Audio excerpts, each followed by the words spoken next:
ನಿಮಗೆಲ್ಲರಿಗೂ ಬೆಳಗಿನ ಶುಭೋದಯಗಳು. ಭಕ್ತಿ ಸುಧಾ ಲಹರಿಗೆ ಸ್ವಾಗತ. ನಿಷ್ಠೆಯಿಂದ ದುಡಿಯುವವರನ್ನು ಕಂಡರೆ ಬಡತನ ಓಡಿ ಹೋಗುತ್ತದೆ. ಬನ್ನಿ ಇಂದಿನ ಪಂಚಾಂಗದ ಬಗ್ಗೆ ತಿಳಿದುಕೊಳ್ಳೋಣ. ತಾರೀಕು 3/12/2024 ಮಂಗಳವಾರ, ಸಂವತ್ಸರ ಶ್ರೀ ಕ್ರೋಧೀನಾಮ ಸಂವತ್ಸರ.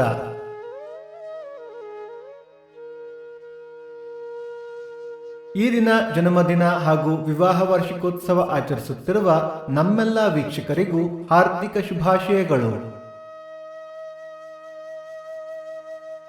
ಆಯನ ದಕ್ಷಿಣಾಯನ, ಋತು ಹೇಮಂತ ಋತು, ಮಾಸ ಮಾರ್ಗಶಿರ ವೃಶ್ಚಿಕ, ಪಕ್ಷ ಶುಕ್ಲ ಪಕ್ಷ. ತಿಥಿ ಬಿದಿಗೆ ಬೆಳಿಗ್ಗೆ 11:59 ನಂತರ ತದಿಗೆ. ನಕ್ಷತ್ರ ಮೂಲ ಮಧ್ಯಾಹ್ನ 4:31 ನಂತರ ಪೂರ್ವಾಷಾಢ.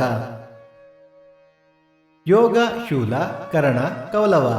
ಮಳೆ ನಕ್ಷತ್ರ ಡಿಸೆಂಬರ್ 15 ಜ್ಯೇಷ್ಠ ಮಳೆ. ದಯವಿಟ್ಟು ನಮ್ಮ ವಾಹಿನಿಯನ್ನು ಸಬ್ಸ್ಕ್ರೈಬ್ ಮಾಡಿ. ಸೂರ್ಯೋದಯ ಬೆಳಿಗ್ಗೆ 6:29, ಸೂರ್ಯಾಸ್ತ ಸಂಜೆ 5:57, ಅಮೃತ ಘಳಿಗೆ ಮಧ್ಯಾಹ್ನ 12 1:30. ರಾಹುಕಾಲ ಮಧ್ಯಾಹ್ನ 3:29 4:59, ಯಮಗಂಡ ಕಾಲ ಬೆಳಿಗ್ಗೆ 9:29 10:59. ಈ ದಿನದ ವಿಶೇಷ ನಾಗೂರು ಬಸವೇಶ್ವರ ಕಾರ್ತಿಕ, ವಿದ್ಯಾವಲ್ಲಭ ತೀರ್ಥ ಆರಾಧನೆ, ವಿಶ್ವ ಅಂಗವಿಕಲ ದಿನ. ನಮ್ಮ ವಾಹಿನಿಯನ್ನು ನಿಮ್ಮ ಸ್ನೇಹಿತರೊಂದಿಗೆ ಹಂಚಿಕೊಳ್ಳಿ. ಭಕ್ತಿ ಸುಧಾ ಲಹರಿಯ ಇಂದಿನ ಪಂಚಾಂಗದ ಕಾರ್ಯಕ್ರಮ ಮುಕ್ತಾಯವಾಯಿತು. ಮತ್ತೆ ನಾಳೆ ನಿಮ್ಮನ್ನು ಭೇಟಿಯಾಗುವೆ. ಅಲ್ಲಿಯ ತನಕ ಸರ್ವೇ ಜನ ಸುಖಿನೋ ಭವಂತು, ಸಮಸ್ತ ಸನ್ಮಂಗಳಾನಿ ಭವಂತು.